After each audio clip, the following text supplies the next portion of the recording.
You barely open your eyes to the world, and already you breathe in the scent of incense, opulence, and poison. There's no naive congratulations for you. Instead, an entire court calculates your future, weighs your potential, and perhaps secretly dreams of your downfall.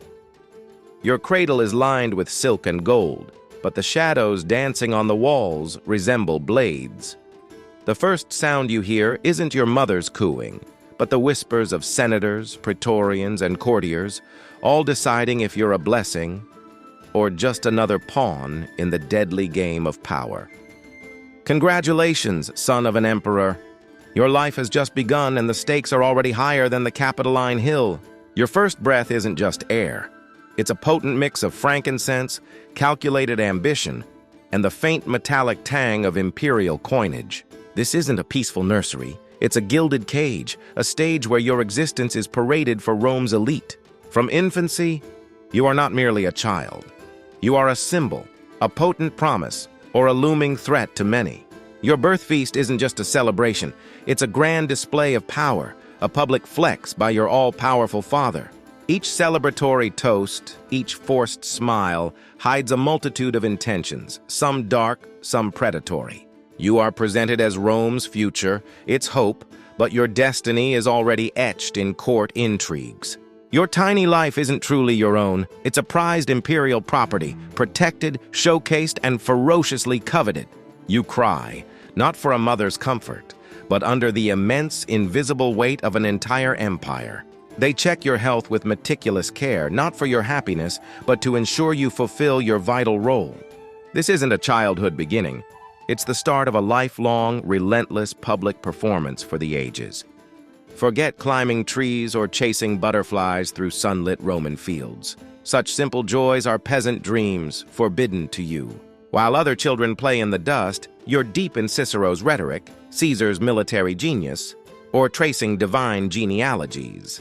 Your esteemed tutors aren't just scholars. They are also spies, shrewd advisors, and at times, your silent tormentors. Every philosophy lesson is a crucial rehearsal for the cutthroat debates of the Senate, honing your political mind. Each intense military drill isn't for sport. It's preparation for real war or to survive a sudden brutal coup. Your formative years are a relentless training ground, a strict academy where every moment is judged and analyzed. Discipline, harsh and unforgiving, is the only language truly understood by those who shape your future. Failure isn't just a setback. It signifies social death, a public disgrace, or even more chillingly, physical elimination. Your very childhood is sacrificed on the altar of imperial expectation, a constant crushing burden. You will grow up fast, forced into a mold, because weakness is a luxury you simply cannot afford. In Rome, the dagger is a crude instrument.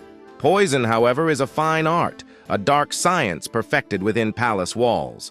Every lavish meal placed before you is a twisted game of Russian roulette, where the ultimate stake is your very life. Your designated provider, usually an unfortunate slave, tastes your food first, but what if the venom acts slowly? What if he's a willing accomplice, part of a larger, more sinister plot against your life? A seemingly innocent gift, a shared goblet of wine, even a supposed kiss of affection could be your final moment. Your mother, your wife, your own brother. In Rome, family is both a potential refuge and a treacherous battleground. Loyalty among the powerful is an expensive luxury, rarely genuinely found, fleeting at best, if at all. Paranoia, therefore, becomes not a flaw, but a critical, life-sustaining necessity, a constant companion.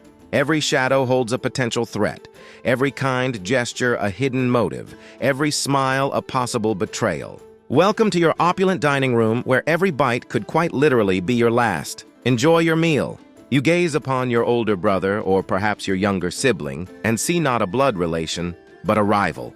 He's a direct competitor in this ruthless, desperate race for the ultimate prize, the imperial throne. Roman history whispers chilling tales of brothers who ruthlessly killed each other for power or to merely keep it. Think Commodus and his sister Lucilla, or the tragic saga of Nero and Britannicus. The list of such victims is long and bloody. You may share the same esteemed father, the same influential mother, but never the same destiny without a brutal struggle. A forced smile for your father, A public display of familial affection hides sinister plans behind closed doors. These plans often involve sharpened daggers, clandestine meetings, and the cold promise of betrayal even among kin. Your own immediate family becomes not just your first line of defense, but chillingly, often your primary line of attack. Trust is a fleeting concept when ambition poisons the deepest bonds of blood, twisting love into resentment. So enjoy those family dinners. Just remember who is sitting beside you and what they secretly desire. Your choice of wife isn't dictated by the whimsical desires of your heart, but by the cold, calculated needs of the empire. She's the daughter of a powerful senator, a victorious military commander, or a patrician family laden with lands and wealth. Your sacred marriage isn't a romantic union. It's an intricate political treaty, a pact forged for power and influence. Your future children will be heirs to the throne, not the cherished innocent fruits of a genuine loving bond. But what if she, your chosen bride, possesses her own formidable ambition? What if she harbors personal, dangerous plans?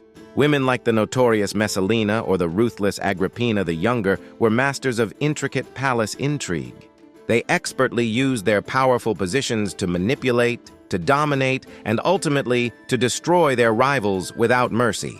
Your ornate marital bed, therefore, is just as politically charged, just as rife with danger as the hallowed Senate itself. Intimacy is transactional, affection performative. The true goal is alliance, legacy, and solidifying your own power base.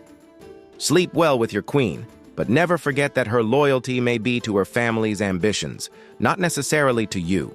Your father, the revered emperor, is simultaneously your greatest blessing and your most profound suffocating curse. If you show any signs of weakness, he will dismiss you, scorn you, and swiftly replace you with a more suitable heir.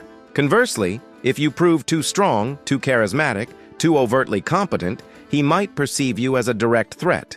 He'll try to keep you close under his watchful eye, employing you as an ambassador, a commander, but always with suspicion. He might even test you, sending you to distant, perilous battlefronts, secretly hoping you'll fail or conveniently just die. You exist under an unyielding magnifying glass, every single action and inaction fiercely scrutinized by everyone.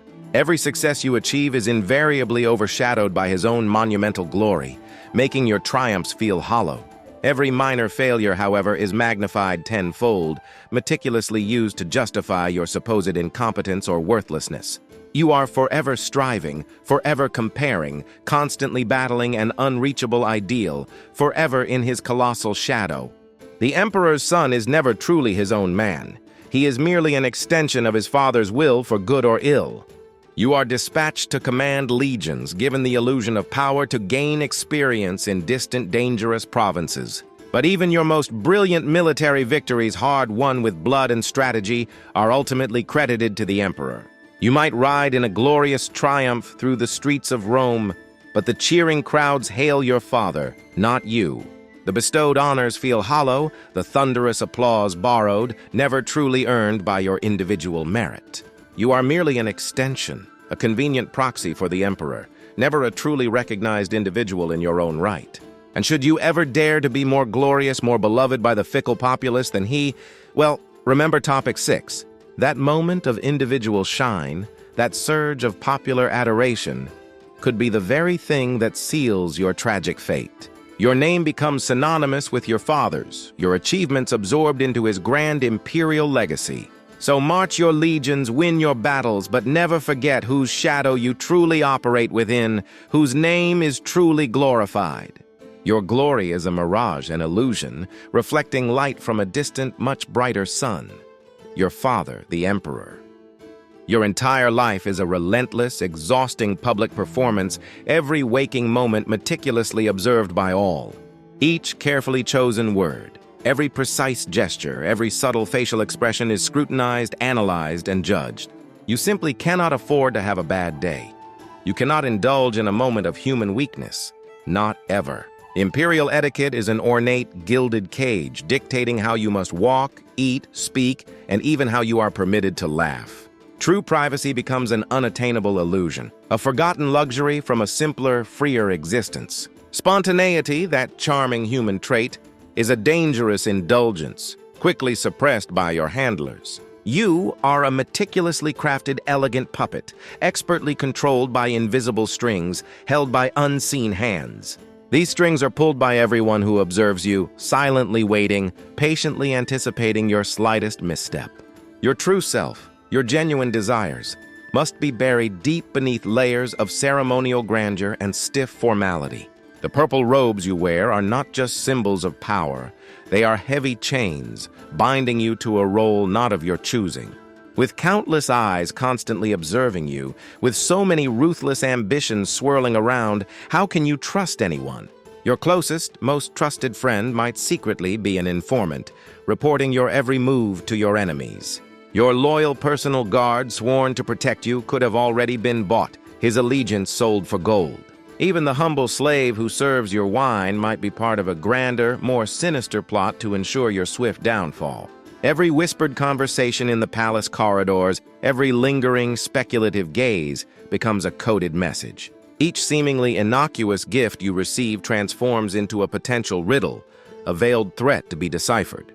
You learn to sleep with one eye partially open, your hand instinctively resting on the dagger concealed beneath your pillow.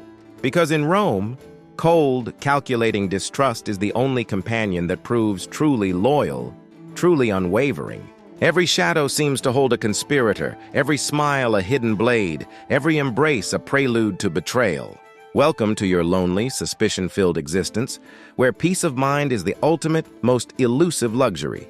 Congratulations, you've finally made it. You are, against all odds, the Emperor. Now the real fun truly begins. The weight of that crown is far heavier than you ever imagined, crafted not from pure gold but from hardened steel. More power means exponentially more enemies, intensified intrigues, and crushing pressure to unify the empire. You must also constantly appease the powerful Praetorian Guard, whose loyalty is bought, never given freely. That very throne you so fiercely coveted, now a colossal target emblazoned directly on your vulnerable back. Your reign might be glorious, marked by grand achievements, but will it be tragically short-lived? Will it be bloody? With each new dawn in power, you're haunted by a single terrifying question. Who will be the next to attempt to overthrow me? The life of a Roman emperor is profoundly solitary, a lonely existence atop a precarious, blood-soaked peak.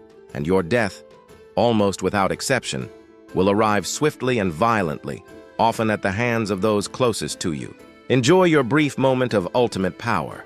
It comes with a terrifyingly high and often fatal price. So, there you have it. Born into the absolute elite of the ancient world, with the vast Roman Empire seemingly at your feet, and 100 metaphorical daggers constantly pointed at your very throat. From now on, the next time you moan about your tedious job, the infernal rush-hour traffic, or your shockingly high utility bill, take a moment to pause. Remember this. At least you're not meticulously checking if your lavish meal has been tasted by a provider before daring to take your first bite, nor are you agonizing over which member of your own immediate family will inevitably betray you by the end of the day. In the grand scheme of things, perhaps a simple straw cradle and a genuinely uncomplicated life were the true luxuries that you, the son of a mighty emperor, would tragically never, ever know. The true luxury of living for once without constant, suffocating fear. So, what did you truly make of this glorious life? Would you dare to be the son of a Roman emperor, knowing all these terrifying perils and endless intrigues? Let us know your thoughts in the comments below. We're really eager to hear your unique perspective. If you enjoyed this intense journey through time and treacherous court politics, please don't forget to hit that like button, subscribe to the channel for more thought-provoking and impactful historical stories, and ring that notification bell so you won't miss our next video. Until next time, and may the gods protect your life, whatever it may be.